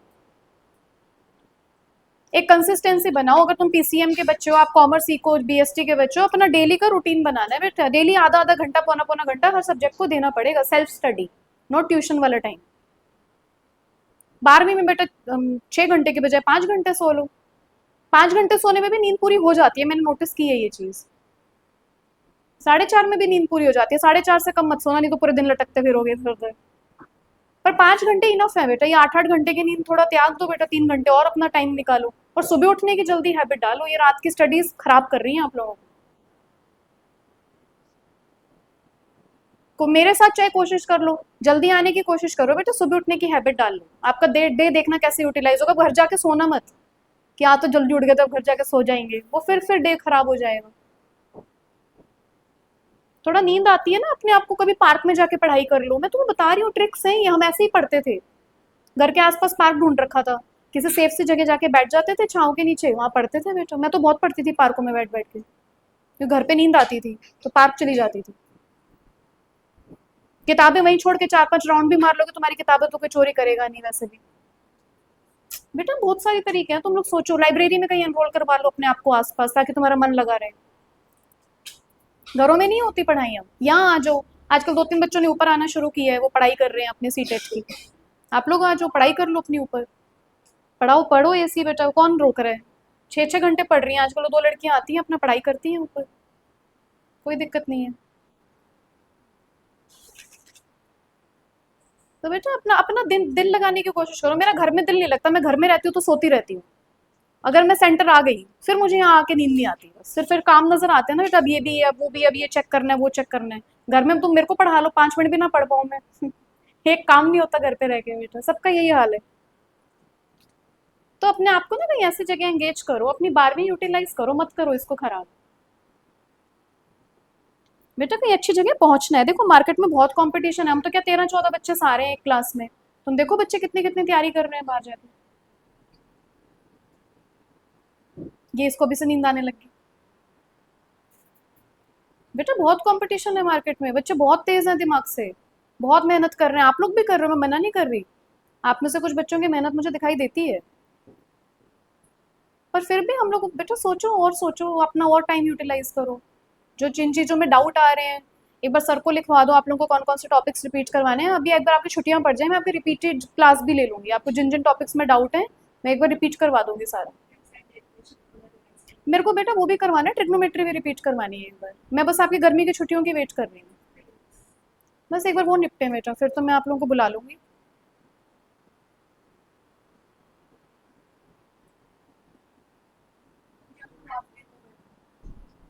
हम्म। हाँ तो बेटा बस मैं तो गर्मी की छुट्टियों का आपका वेट कर रही हूँ बेटा, अपना ठंडे ठंडे आओ, अपनी पढ़ाई करो और अपना घर जाओ आराम से, अपना टाइम, गर्मी का शेड्यूल अभी से बना लो, कब क्या करना है कब क्या नहीं करना है।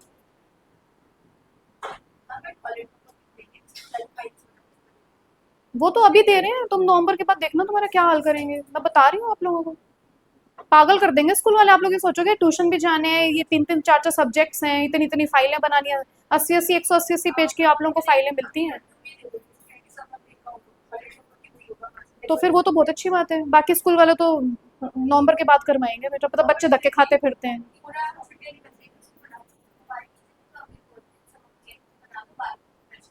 तो बेटा बहुत अच्छी चीज़ है ये, तो कर लो यूटिलाइज ये टाइम।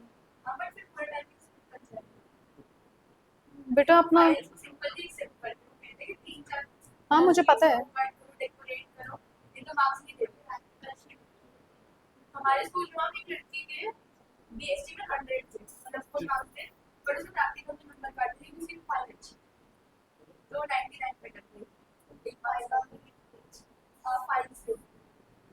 बेटा बनवा लो, कहीं बाहर से बनवा लो, थोड़े बहुत पैसे लगेंगे।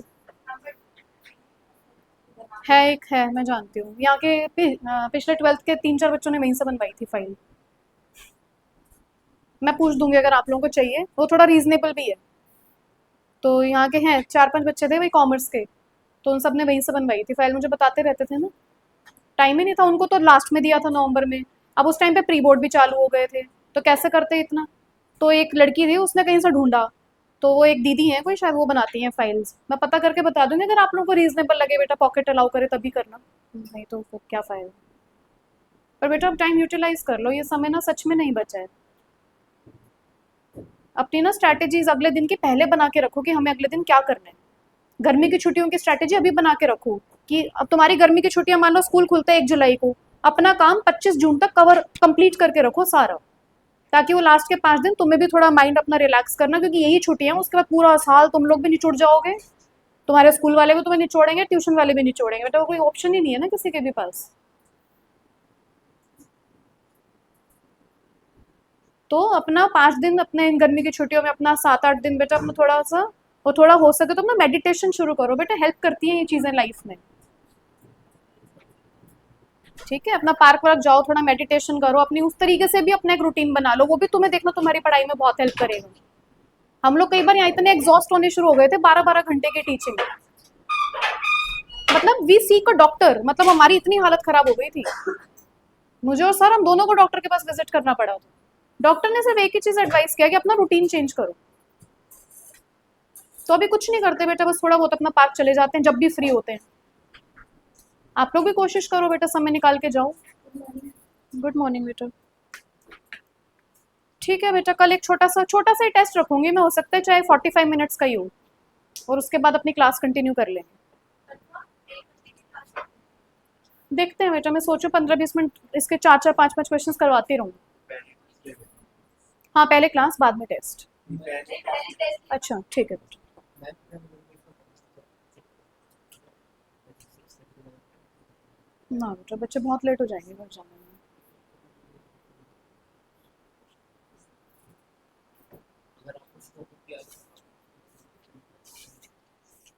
हाँ, बात तो सही कह रहे हो। ये आप लोगों को ना आज रूटीन आ जाएगा, जैसे आबिर की भी, गर्वित की, भारती की, इनकी चीज़ें छूट रही हैं, तो मैं आज आप लोगों को एक रूटीन भेज दूँगी। एक शेड्यूल मेरे को बनवाना है सर से, वो बन नहीं पा रहा बेटा, हमें थोड़ा टाइम नहीं लग रहा है। आज आप लोगों को ना ये परमानेंट शेड्यूल आ ही जाएगा कि हम किस दिन क्या करने वाले हैं। ठीक है, वो तो ऑलरेडी इनका सिलेबस आगे चल रहा था, तो चीज़ें थोड़ी कवर अप हो गई, नहीं तो दिक्कत हो जाती।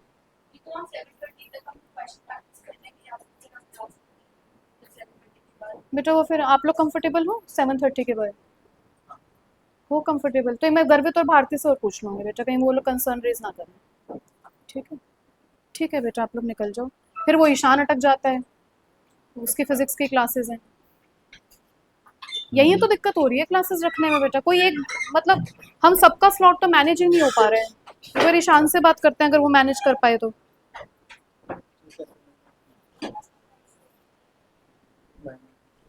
बाय बेटा।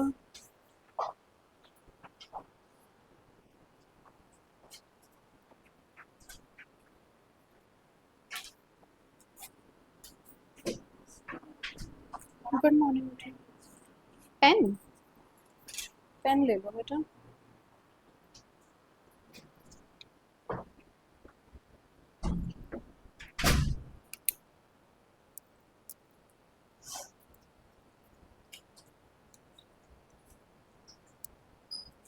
देखो ये वाला चलता हो तो ना फिर।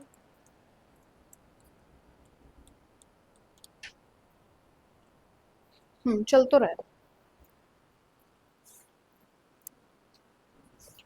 कितनी देर चलेगा ये नहीं पता बेटा, नहीं तो फिर एक ऊपर रखा है पेन।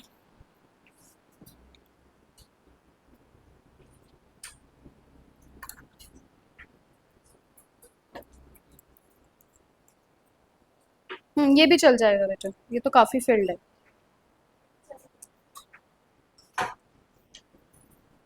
देखो कोई पेन छोड़ के गया, ऊपर का ढक्कन हटा के गया, अब इससे कोई बंदा कैसे लिखेगा? मुझे समझ नहीं आता, बच्चे भी ना एक नंबर के खुराफात हैं। अब क्या करूं मैं इस पेन का?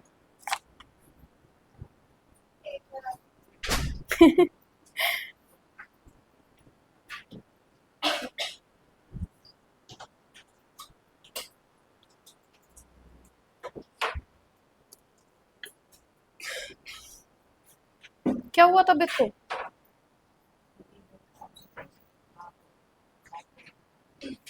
एसी बंद करवाना हो तो बता देना।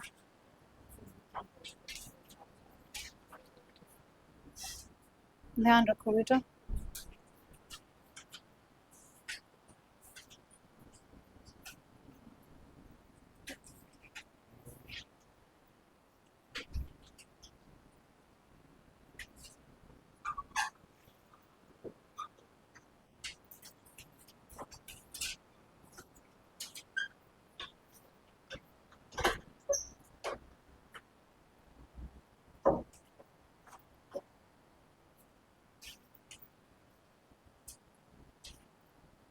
करें 2 मिनट वेट, मुझे तो नहीं लग रहा कोई और आएगा। आएगी? आ रहा है?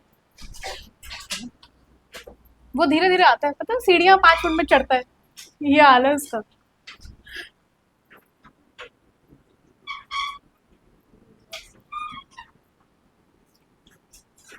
ये देखो, ये फंक्शन याद है, रीडिफाइन, अभी 12th में किया है, क्योंकि 12th के पीवाई क्यू में आया है ये वाला क्वेश्चन।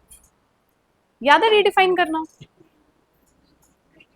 क्रिटिकल पॉइंट्स निकाल के? 12th में भी यही डिस्कस हो रहा था।